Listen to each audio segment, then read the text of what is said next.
You are not a perfect woman. You have an evil temper, you're as blind as a mole, you're a deplorable poet, and frankly, your French accent could use some work. Supporting himself on his elbows, Leo took her face in his hands. But when I put those things together with the rest of you, it makes you into the most perfectly imperfect woman I've ever known.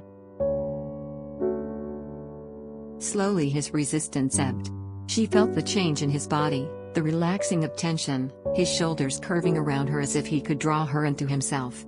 Murmuring her name, he brought her hand to his face and nuzzled ardently into her palm, his lips brushing the warm circlet of her gold wedding band. "My love is upon you," he whispered, and she knew then that she had won. "There hasn't been any other woman," Heath said against her mouth, making her tremble. "There couldn't be. I'm too obsessed with my own wife.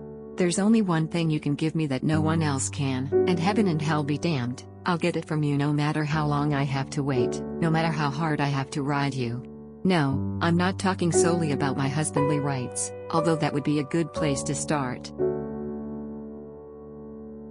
His expression was infused with lust and adoration as he lowered his head to kiss her throat, his tongue venturing into the little spaces between the diamonds and round opals. "Why can't you see yourself as I see you? I want to talk with you forever. I remember every word you've ever said to me. If only I could visit you as a foreigner goes into a new country, learn the language of you, wander past all borders into every private and secret place. I would stay forever. I would become a citizen of you. You would say it's too soon to feel this way. You would ask how I could be so certain. But some things can't be measured by time. Ask me an hour from now. Ask me a month from now, a year, 10 years, a lifetime.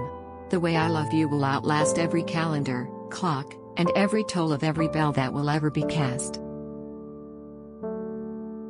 I have so much love for you, I could fill rooms with it. Buildings. You're surrounded by it wherever you go, you walk through it, breathe it, it's in your lungs, and under your tongue, and between your fingers and toes.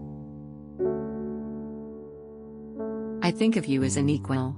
I respect your brains, and all those big words you like to use.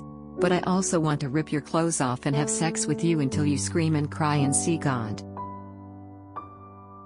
I consider you equal. I appreciate your brains, and all the great words you like to use.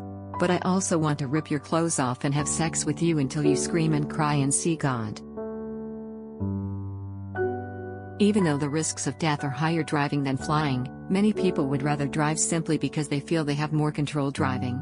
The facts are that only a few hundred people die a year flying, and 44,000 are killed a year driving. Dating is like trying to make a meal out of leftovers. Some leftovers actually get better when they've had a little time to mature. But others should be thrown out right away. No matter how you try to warm them up, they're never as good as when they were new.